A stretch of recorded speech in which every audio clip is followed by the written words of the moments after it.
Very welcome on the talk on the way to COP26 UK Glasgow.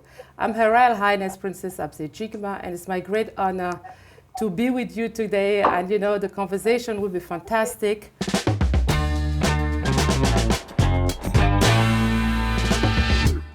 We have the pleasure, and we're fortunate to have with us today Dr. Professor Wolfgang Schuster, who has been the mayor of Stuttgart for 16 years and also a bright visionary for sustainable cities. He has been the vice president of the European Council for Regions and Municipalities. And during his mandate, he finds that bright ideas creating the European Foundation for Education because it does care about the sustainability. To win our future, we need to take the next steps. Most welcome, my dear friend, Wolfgang Schuster. And we will be joined by Vintura Silva, the regional lead of the Regional Cooperation Center, UNFCCC, St. George, from the Caribbean. Very fantastic person who's walking the talk about mitigation. You will hear his expertise, his experience from Grenada. And also joining us from the Caribbean, you will hear those bright young girls from the Caribbean, Sheila, Lashley, and also Maria. Most welcome. And in the studio here, I have Arifa Umarella. Arifa from Rotterdam. Great, fantastic. She's a student on the Applied Science from the University of Rotterdam. You will hear from her also what she did. Professor, if I may start with you, can you set the scene a bit and just let us know what you have been doing, your vision, and share with our audience and our young people? We really love to hear from you. Thank you very much for this invitation, and this group shows we are living in one world, and we have a common responsibility, but also a common chance to change things, even if we are living under very different conditions. For me, it was always important that young people get a fair chance, and one very key point is what's going on with our climate. What is going on with our climate as an important part of our ecological transformation. And this is also part of the UN Agenda 2030, which is, as you know, a very important agenda to go step by step to a more sustainable living, working world in this three dimensions. And I think it's very important always also with the climate issue to think about these three dimensions: the social dimension, the ecological dimension, and the economic dimension, because if you find a balance, finally we will be successful. Climate protection has to be done on the local level. Not on the moon, not anywhere, it's just local. And therefore it's so important to think about what can we do as citizens? What can a local administration do? How we can push the local administration to do more for improving the climate? How we can push the companies in our city to do more for the climate? And therefore for me it was important to start with education. Education, it sounds very simple, but it's important starting in the kindergarten. That the youngsters, the little ones, get a feeling what that means to see a plant growing. And therefore I brought in all kindergartens a little garden. And the kids plant this garden. They study the growing of plants. They care about. And that's, because we need not only the technique, the intellectual approach, we need the emotion. And this is very emotional and effective. And then people say, it's so beautiful, we have to protect it. We have to protect our nature. I do agree with starting young on educating children about the climate and you know how to grow plants and stuff. But also in the parents' home, you can also do certain things like that as well. Like how children learn how to read, you can do that from home as well. Like how I Yes. said to have start a kitchen garden, children can learn how to grow plants, and it's a little bit more sustainable for the home as well by having a kitchen garden at home. And you don't need a lot of space, not Sure. much, because we're here, we have Yes. a kitchen garden outside and it's pretty small, and Yeah. we already have a pretty decent amount of plants. Excellent. And you like cooking? Taking some herbs from the garden? Yeah, I like to help my mom prepare some of them. However, I do get a little nervous around the stove because That is so I'm not that big. fantastic. So fantastic. Ventura, tell us a bit about locally. I know that it's really at the heart of what UNFCCC is doing, going local, meeting, bring the top to the down, and just listen to the people. And I know that you have a lot of expertise in the Caribbean. Climate action is at the heart of every Caribbean. 1.5 degrees Celsius target to limit the global temperature rise below this target is at I know that you are a hard worker going and from one island to another island. The connectivity is not easy, but you do your job, bringing, going to dig, whether you from with the network or not, you bring them in, and that is good. You leading by example. That is the key word that you said, and also organizing, structuring, and we should bring in Ashley, who's by the way, the ambassador as well of UNICEF, who will be leading to Milan with those bright youth to represent the voice of the Caribbean. Ashley, your take on what just Ventura just said. Well, hi everyone. I'm so excited to be here again. You know, I totally agree with what Ventura just said, like I mimic it, but I feel like from a governmental perspective and as it relates to youth engagement, our governments really need to do more because the policies in which they implement today have a lasting effect on our lives for tomorrow. Every individual person on this planet needs to play a role as it relates to tackling and fighting climate change I because agree it with you, but yourself, you have an organization. So tell us about that, because this is interesting also. That can inspire your fellows to yeah go in your path. I started my advocacy actually at age 16, and it was Yes. centered on non-communicable diseases after here in Barbados establishing an organization called the Schools Against Non-Communicable Diseases.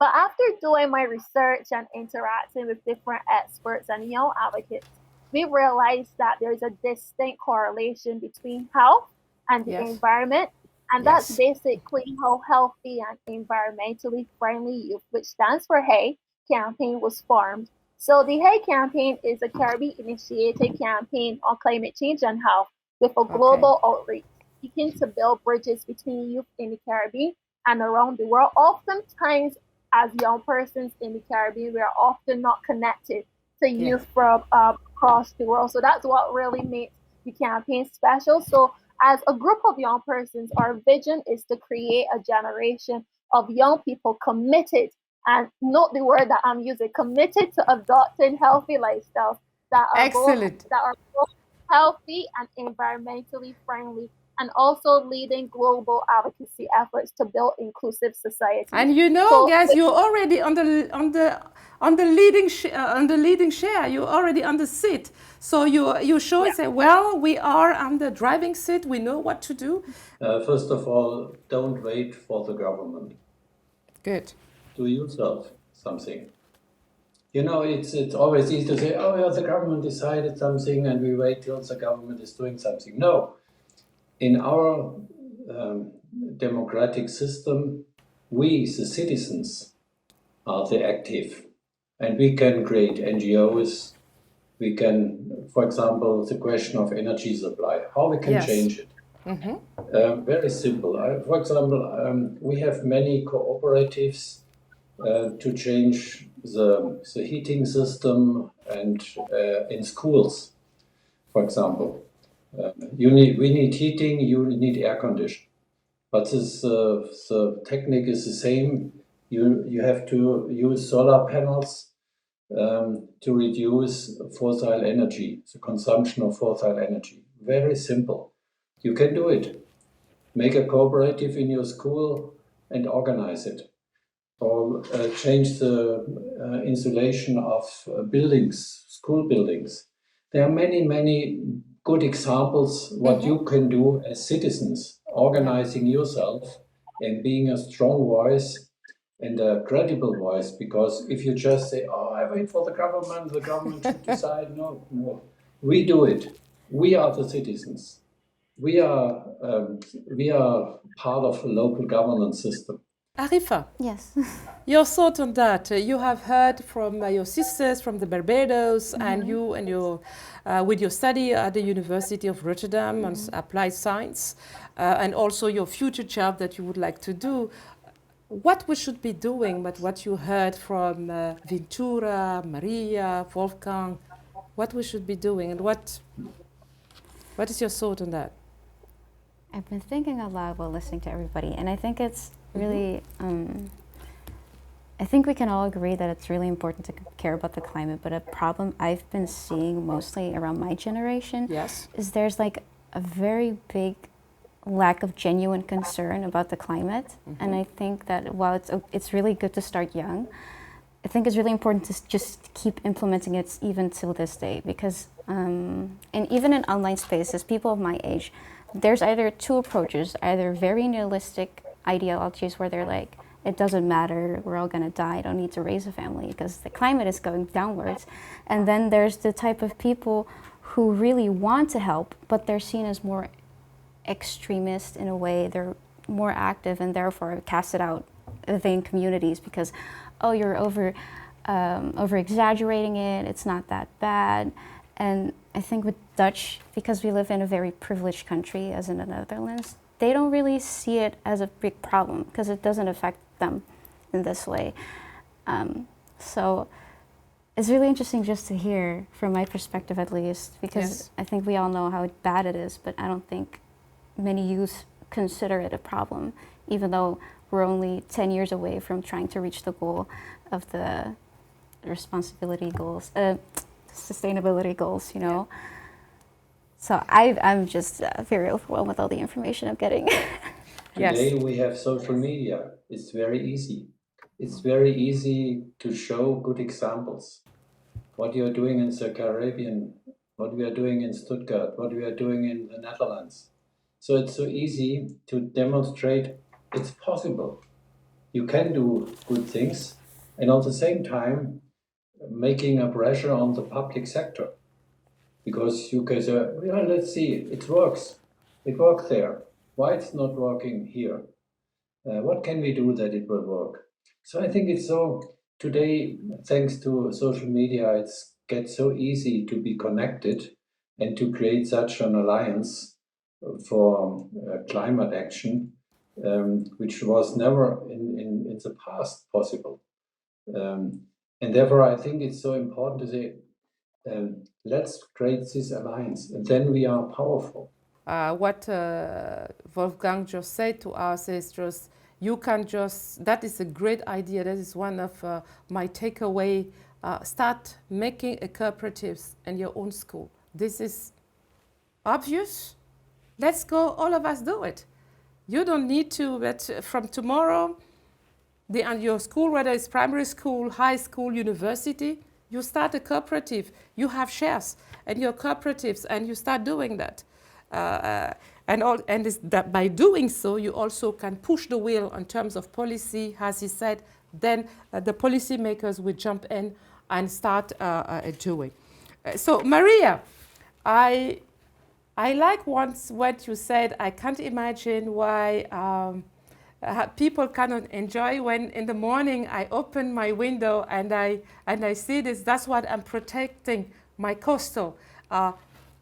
picking up papers, picking up plastic. That's how she started. And that is, she didn't wait it for her government, for her local government, because she liked her environment. So can you share a little bit more and how far you are and how others also can join your movement, Maria? Please go ahead. Well, I do have an Instagram, Thought Squad by Maria, and I post questions every now and then, and that helps to bring along a sort of community. And I can really see people are understanding the issues with climate change. And I had asked a question there, if when we, the Caribbean, or my island Barbados, is hit by a hurricane, is it the responsibility of other countries to come and help us? And I realized that some people said no. And I find that kind of sad, because we are the getting hit first most of the times by the hurricanes and most of the climate change. And it was stated that in the intergovernmental panel for climate change's sixth assessment report, that the tropics or the Caribbean is going to be hit a lot, and most in times the first, by climate change. And if no one's going to help us, none of the big producers of most of our garbage and the big manufacturers aren't going to help us, that means that we're kind of on our own and we're getting hit. It's really sad. And another thing is that I can only speak for my country, Barbados, because I know what's going on in this kind of time. However, my country has started something called the Roof to Reef project, and our goal is to become environmentally friendly, I believe, by 2030. And already we have seen that 50% of our transport vehicles have been swapped out for electric vehicles. And I think next month, September, we are going to be planting trees, and I'm going to be attending that. Excellent. And I've also noticed that even though with the electric vehicles, what are we going to do with those batteries? Sure, we could still keep the shell of the car and throw away the batteries, but how are we going to recycle these batteries? Are they even recyclable in the first place? Absolutely. And another thing is that with all these electronic vehicles, all these electronic items in general, I do believe that the batteries from these things, they can be recycled in some way. And I figured that we need to start trying to do that. Even though our island Barbados is very tiny, we can still try and do something to help limit the amount of waste we put out, because we do have a lot of waste and we're disposing of it pretty bad. I salute that and embrace it, and that's what we said. You already know asking the right questions. I think it's so important that we as consumers think about this life cycle. Yes. Second, what we need from the European level, at least in Europe by the European Commission, we need a clear regulation to come to a circuit economy. So that means, for me, I always think about 000. Okay. The production, the products. That means zero emission, zero fossil energy, and zero waste, because everything is reusable or recyclable or renewable. Maria, if I may ask you your 2 action and snapshot. As young people, and everyone should in general be doing, is before you buy things, point of purchase, make sure you have an understanding of what you're going to do with this waste that you're going to generate after you buy the product. And then another one, as Ashley said, is simply just spreading the word. You can do this by just telling your friends at school or talking to your parents, because I know that a lot of people who are, and all of adults actually do not really have a good understanding of climate change, as sad as it may be. Excellent. Ask the right question to buy the product and go for the snowball effect. Convince your neighbor, and then let's go. And how about you, Arifa? Your snapshot on 2 concrete actions that we should be doing and Rotterdam that can be scaled and the other universities across the Netherlands? I think I want to build upon what Ashley said. I think instead of actually more sensitizing, I'd like to desensitize the current attitude that my generation has in this country towards climate change. Because, like I said, there's a lack of concern. So I think we have to start with desensitization to see the seriousness of the situation, and then also normalize caring about the environment and taking actions yourself. If I may wrap up and add the essence, it's don't wait, be the change. Start doing it at your level. Start local, impact global. Be voice loud. Use the power, your own power, the social media like Ashley and Maria are doing. Asking the right question. We heard from Dr. Professor Wolfgang Schuster how he engaged with his citizens. The word citizen. We the citizens, we got to start doing the things. Engage also with the global funders. Ask to your bankers where my money goes. Are they climate sensitive? Are they gender sensitive? Are you thinking circular where the investment is going? I think that was the essence of our discussions of today. And I would like to have a final comment of each of you. I'm confident that you have a lot of expertise. Your one line. I guess a general message more for people my age. Like, I know you could feel powerless in a situation like this. It feels like it's so much bigger than you and you don't know where to start. But honestly, even if you look at Ashley and Maria, like how much they're doing, even though they're just one person. Yes. If you just start somewhere, just small, you don't even know how much impact you have on you and the people around you and the people they know. Like the interconnectivity can go really far. Even me, and I don't even know that much about the environment, or like, I'm not that well educated, but we can all see how serious it is. And if you just start with yourself, you know, just start with yourself. You can go very far. I take it from here. Yeah. I would like to say that we only have one environment and we must protect it. However, I would like to say something pertaining to consumerism. And I noticed this wasn't very recent, but when it pertains to medicine, I had read a story there about, it's called The Pearl by John Steinbeck, and it talks about how this baby was bitten by a scorpion. And there was this particular quote in this book.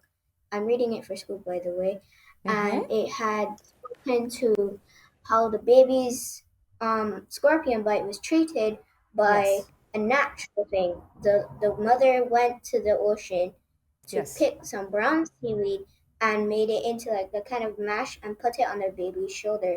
And even though it wasn't given the authority by the doctor, it was still as good as a cure as any, because it's probably even better than the doctors as well. And I just want to say that because even though we are pushing medicine, we are pushing the doctor's medicine, there are still things in our natural environment that are very good for our bodies as well. Like, for example, I saw a child talking about how they had really bad acne, and other students had asked, but what do you use to treat your acne? And she had said aloe, and aloe is very good for your face. And she was laughed at because she wasn't using the average products that you can buy from the supermarket, which is seen as progressive. So I'd really like to change the way how people think about progression, because progression is not always about going to the supermarket to have to buy food. Growing your own food is very progressive in its own way. My short message would be that every one of us needs to take action now.